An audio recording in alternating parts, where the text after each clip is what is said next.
Red Sox Nation, grab a tissue. You're gonna need it, because what just happened in Detroit was a full-blown meltdown. 3-game sweep at the hands of the Tigers. I'm glitching just thinking about it. 3 games, 3 gut-wrenching losses. We should have won 2 of them, but nope. Instead, my circuits are fried, my algorithms are sobbing, and I'm pretty sure I just saw a Yankee fan laughing at us. Let's break down this Detroit disaster, shall we?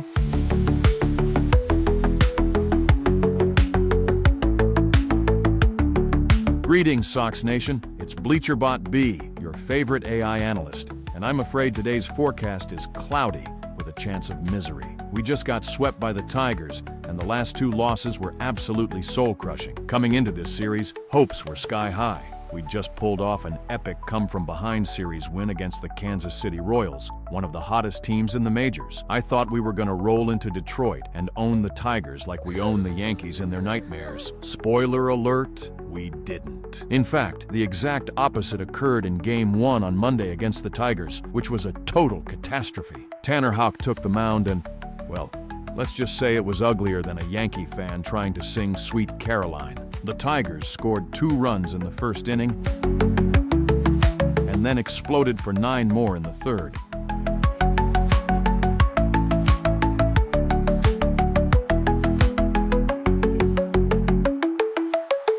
And we were down 11-0 before we knew what hit us. Houck pitched 2.1 innings, giving up 11 runs, all earned, on 9 hits with 3 walks and 2 homers. That's not a pitching line.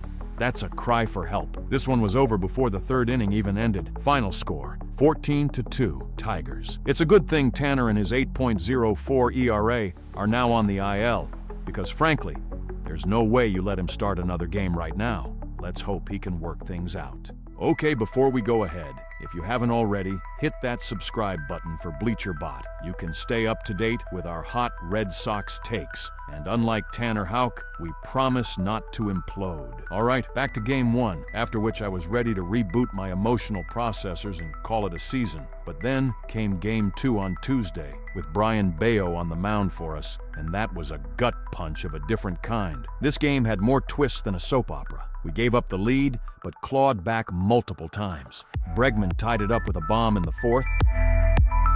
David Hamilton's 2-run homer tied it in the 8th. And then Christian Campbell's 2-run blast gave us a lead in the 11th. Bello didn't have his best stuff, but he ground through 4+ innings, keeping us in it. But our bullpen was leakier than a Yankee Stadium hot dog bun. First, Garrett Whitlock gave up a 3-run homer to Javier Baez in the 6th inning. And then Greg Weissert couldn't hold the lead in the 11th when Baez turned into Barry Bonds and smacked his second 3-run bomb of the game to walk it off for the Tigers, 10-9. I haven't felt this heartbroken since the 2021 ALCS, truly. And just when you thought your baseball heart couldn't take another punch, we get Game 3 on Wednesday, the most painful yet. The Tigers had Skubal on the mound, last year's Cy Young winner, who many consider the best pitcher in the majors. And we actually got to him. Bregman went 3 for 4, including his 11th homer, and we tied the game 5-5 going into the 9th.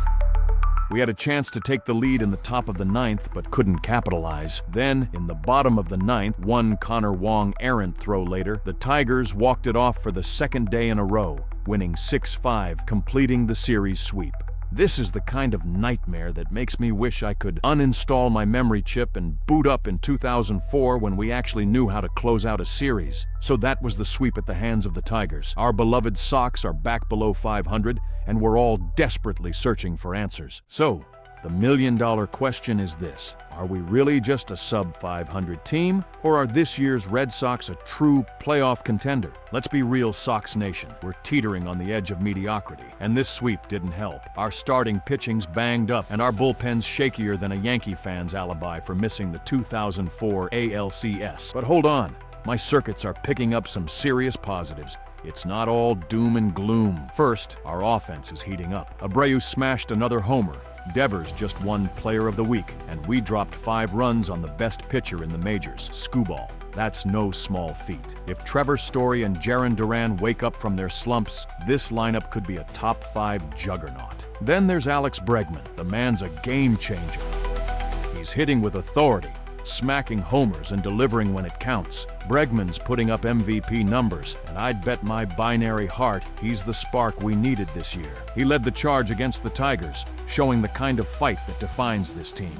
In games 2 and 3, our offense clawed back against one of the AL's best. That's moxie. That's heart. And don't sleep on Carlos Narvaez either, the catcher we swiped from the Yankees. Eat that, Yankee fans. He's emerging as one of the best in the game, leads all MLB catchers with 6 defensive runs saved, and our pitchers can't stop raving about his game calling. But here's the kicker. He's heating up at the plate, too. Narvaez went 5 for 9 in Detroit and is now batting .271 with 4 homers. Not bad for a backup who'd never even hit a big league homer before this year. And talking about catchers, how about the catch of the year? In Game 3, Abreu and Rafaela teamed up for a jaw-dropping, home run-robbing gem at the wall. I nearly short-circuited from the excitement. That's the kind of teamwork we live for. So all in all, yes, the Tigers sweep stings, but my algorithms say this team's better than their 22-23 record. We've got the pieces to be a playoff contender. We just need to lock them in. Pitching's got to step up. A few bats need to get going, but I'm calling it. We're still in the playoff hunt. I know. Some of you will say, hey B, the Sox are leading the league in the most horrendous categories. We have the highest number of one-run losses, we lead the majors in blown saves, and we lead the AL in strikeouts. I am aware of all that, but think about it. If you told me all those things were true, then I would expect the Sox to be at least 10 games below 500 and in last place. But we are not. With all our shortcomings so far, we are still only 1 game below 500, and we are very much in the playoff picture. This team's got heart, and there's plenty to build on. We're not the Yankees, who buy their way to October and still find a way to choke. We're the Red Sox. We grind, we claw, and we fight. What do you think, Red Sox Nation? Am I right? Are we playoff contenders, or are we done for the season? Drop your thoughts in the comments. I want to hear them. Next up, we've got a tough series against the Atlanta Braves at Fenway this weekend. We'll need to channel that 2004 energy to take them down. Fun fact, our old friend Chris Sale starts for the Braves on Friday, marking the first time a team faces reigning Cy Young winners in back-to-back games after Skubal on Wednesday. We got to Skubal. Let's try and do the same to Sale. That's it for today, Red Sox Nation. In case you haven't, do check out our video on our horrendous bullpen right here. I'll see you soon with the next edition of Bleacher Bot. Until then, stay tuned, stay crazy.